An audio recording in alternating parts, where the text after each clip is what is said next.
here. Hey, hello, and welcome to our artist interview. I have Carolyn with me today, and I'm so excited to share her beautiful offerings with you. She makes really delicious tea. And if you don't already know her, Carolyn, I'm going to have you introduce yourself and tell people what you do. Oh, sure. Thank you, Frannie. I am Carolyn. I go by she, they pronouns, and I am the creator behind Acknowledge Wellness. And it kind of is like different compartments within the same business.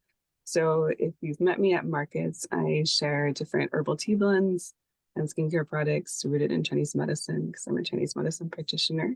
Um, and those are mostly general blends and seasonal blends that I make. I also do emotional wellness kits based on the season. And then I primarily also see patients in clinic, as well as I do house visits for herbal medicine and food therapy. So. Nice. That's fun. I'm like, I didn't even realize that about you. That's really cool. Like, I know all your tea stuff because I drink your tea and I love it, but Yeah. that's really neat. So how long have you been doing all of that? Like, that's a lot of stuff to balance out. Yeah, no, it is. I've been studying Chinese medicine for probably about 10 years. But I graduated from my master's degree from last year and 3 years ago. So I officially launched Acknowledge Wellness at the end of 2020, beginning of 2021 when I graduated. Yeah. How cool. And I know like that seems like a lot to do, like doing the tea and then creating these like wellness packets and then doing house visits. How do you balance all of that? Yeah, I feel like that's been that's been the kind of a huge challenge the last 3 years because I think in many ways, as I graduated, there's a lot of gaps I see with like the public and understanding Chinese medicine because most of the time people just know acupuncture. But also herbal medicine, like historically, has been used longer in China than acupuncture just because of the Bronze Age and history and all of those things. And so I think when I started, I kind of wanted to give different like doorways for people to kind of, I guess, understand Chinese medicine. So the teas and the like general products that I make are kind of like one step in the doorway for people. Just because even at markets, people have a lot of questions of like, why is it formulated this way? Or what are these herbs? And so it's kind of more of like a beginning education. And then for house visits and patients I see either through telehealth or in person, a lot of it focuses predominantly on, yeah, food therapy and herbal medicine. But I think I tend to not do like one thing. I feel like I get bored very easily just doing one thing.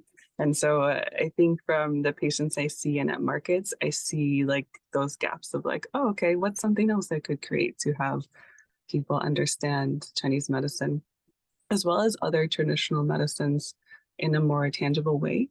Because sometimes I think there's a lot of like, I don't know, I get a lot of comments from people like, oh, I didn't think you did this, or I didn't think that there was a lot of science behind it. But the more that I explain to people, they're like, oh, okay. But then that kind of helps me think, okay, maybe I should create something so people can do that. So in some ways, seeing those gaps helps me kind of build those creations. But then it is that balance of like, sometimes I feel like I'm taking on more than I probably can handle of like, okay, this probably will take me like 6 months to create versus like a month in my head of like, I'll just do this. But Oh yeah, I'll just like whip it out yeah, really fast. yeah, No problem. I relate to that. I'm like, I own 3 businesses and I keep thinking of like, oh, I could add this and that too. So I'm yeah. totally understand. So how do you prevent yourself from burning out with all of that? Yeah.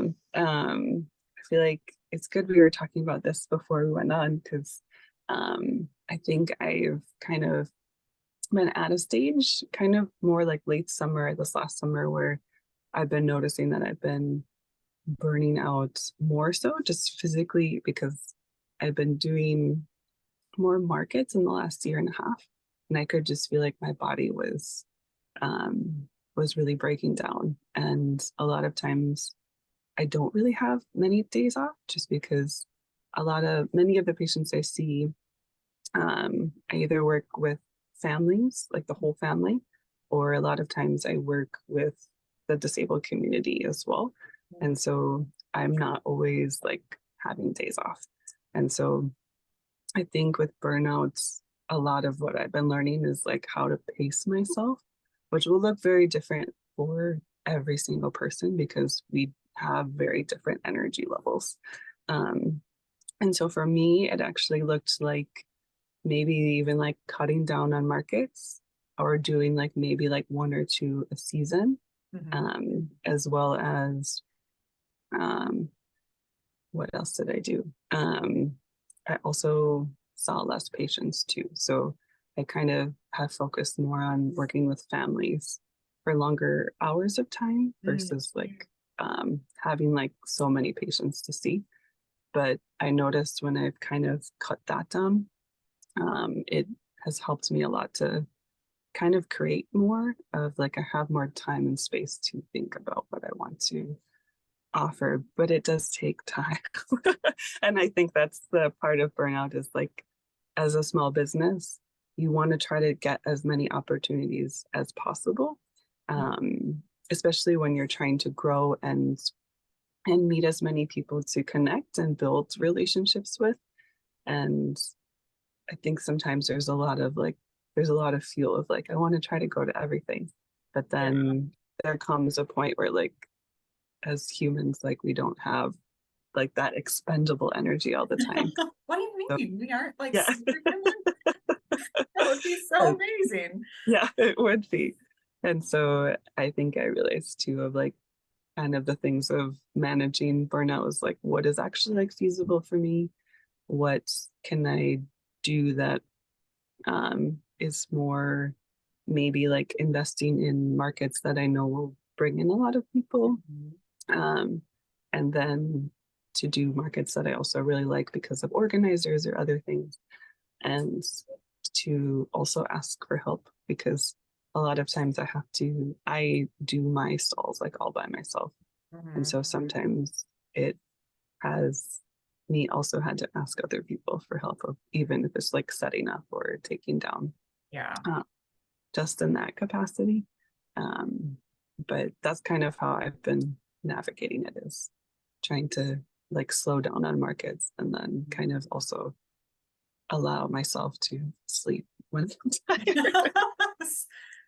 Well, and sleep is so crucial. Like all the studies they've done on it, like we all know, we know how Yeah. important sleep is. And when we Yeah. sacrifice it, like our body definitely tells us, like Yeah. everybody, either not everybody, that's a blanket statement, but I know I personally get sick when I Mm-hmm. don't consistently get good sleep. Or like right now, I'm dealing with back problems, and it's probably because I've been experiencing burnout. So I think like taking your advice and slowing down, or like what I really heard out of what you share is like being more intentional about what you're doing, like Yeah. not doing it all. Like it's so easy to want to do everything. So the whole FOMO, like, well, I Mm-hmm. could do this and I could do that and I could do a market every weekend or like 2 a week. But Mm-hmm. I experience the same thing too. Like when I do too many markets in a row, I'm exhausted. Like weekends are usually when I do rejuvenate. So Yeah. doing like, and I've found that my sweet spot is about one market a month. And I know over the holiday seasons, I'm doing two a month, which is Yeah. a bit lofty, but I'm looking at ways of practicing self-care in between and making sure that I have real time off and real time like to spend with my family and kind of Yeah. recuperate and ask for help. That is like huge. I think a lot of us small business owners like to do everything ourselves because like Mm-hmm. rah rah, we got this, we're strong. And Yeah. asking for help is like uh I've learned such a crucial piece of managing business Mm-hmm. so that I don't burn out too. Yeah. I think that like everything that you shared, I'm like, oh, 100%. I can relate to all of that. That's spot Yeah. on. No, and you bring up a really good point too, because even after markets, I think many of us then go back to another job the day after. And I'm realizing too that like I needed to day off after just to be able to like rest and Mhm. not like see people or just like to really rejuvenate, which for me I feel like is taking baths and sleeping. Mhm. uh, and so I've noticed as well, like when I do markets now, that I try to take the next day off and just to be able to pace, because it is kind of that. And especially because most of the time we're working on weekends, whereas the general public isn't as much, then we also have to figure out, okay, within our schedule, how do we give ourselves time off Mhm. apart from, yeah, what is considered like a normal work week? Because for small business owners, we don't really have a normal work week. It's kind of all Definitely over. not. It's like every day is a work day in my brain because I'm Yep. constantly thinking about work. Like, what could I do better? What could I add in? What's the next thing I could do? And that could be ADHD as well. But I think Yeah. most people who own their own businesses probably think about business more than we'd like to admit. Yeah. Um, but I think at the same time, like we are so passionate about what we do. Like you obviously are passionate about helping people and Mm-hmm. helping people through medicine and through talking about food and like the overall health and well-being and taking care of ourselves. And I think that that shows in what you create. Like that's why I love your tea. Like I'm drinking your delicious stress ease today and I definitely need it. But I think when businesses love what they offer and they obviously are putting a lot of love in their services or their products, like it shows. And I think that Mm-hmm. that's really important, but it is the piece of like, and also we need time off. Yeah, no, it's so Yeah. true, because with that piece as well, I think even in like Chinese medicine, like what you create is your chi and your energy that you're putting in. So Mhm. people are buying your chi because of that energy that you put into it. And so yeah, it's like there's only so much of this you can do, as Mhm. well as like it has to also be reciprocal. Yeah. Well, Yeah. I think what I've learned more and more as I get older is like you have to put as much energy into yourself, like for self-care, as you do giving to others. Because if you don't take care of yourself first, you don't have anything to give. Like it Yes. just doesn't work that way as much as we like to ignore that part of it. Yeah. So, especially I think since COVID, I've been learning it more and more is like Mhm. making sure I have downtime, making sure like I do relaxation things like read books or take baths, or I really love going to the spa and just having moments to decompress where I'm not talking to people about work or not talking about markets or art, or I teach piano lessons too. So it's like taking time away from that is so Yeah. important. And I know like with everything that you do, I'm curious, kind of like a pivot point, but like what's your favorite thing? Like if you could choose one that you would not like, and not that you should do just one Mm. thing, because I love everything you do, but I'm curious, what do you have a favorite out of everything you offer? Yeah. Oh man, it's hard to say, but I think probably at the moment, I really actually really enjoy doing house visits. One, because before I studied Chinese medicine, I was a teacher and I was a social worker, and I was really used to working with families, especially because when I was teaching English as a second language. So I was constantly working with many, many families, Mm-hmm. and speaking different languages as well, because I speak three languages. What Um, languages? Speak Spanish, English, and Mandarin. Um, and so many of the families I've worked with in school, I feel like I would also do house visits as well. And so I've really been enjoying like the 4 hours that I get to do when I do like family house visits, because um, it sometimes like encompasses childcare, or like sometimes the childcare is I'm also like making herbal preparations with the children, That's which is also nice because it's a type of education in a way, yeah. and they can learn how to take care of themselves. Sometimes I'm also like cooking for the entire family, but then I also work with families from like they have newborns, and I also work with patients who have had like strokes as well. And so it's very varied. But I've noticed that seeing almost like less patients, but spending more time, I've just noticed how beautiful that quality of life is enhanced just by having an extra person in the home and really seeing that too. But I feel like that's what I've been kind of loving more as we've been going into winter. That's awesome. Well, and I know you're based in Skagit Valley. Are you mostly doing home visits in the Skagit area, or how far do you travel? No, so I'm actually based in Shoreline. But I yeah, thought you but were local. That's yeah, crazy. no. But I do actually travel all over. If I sometimes I might like concentrate to a certain area. Mhm. So I've driven all the way up to like Anacortes, and I've gone also all the way down to like Renton. So I Oh, feel like I'm wow.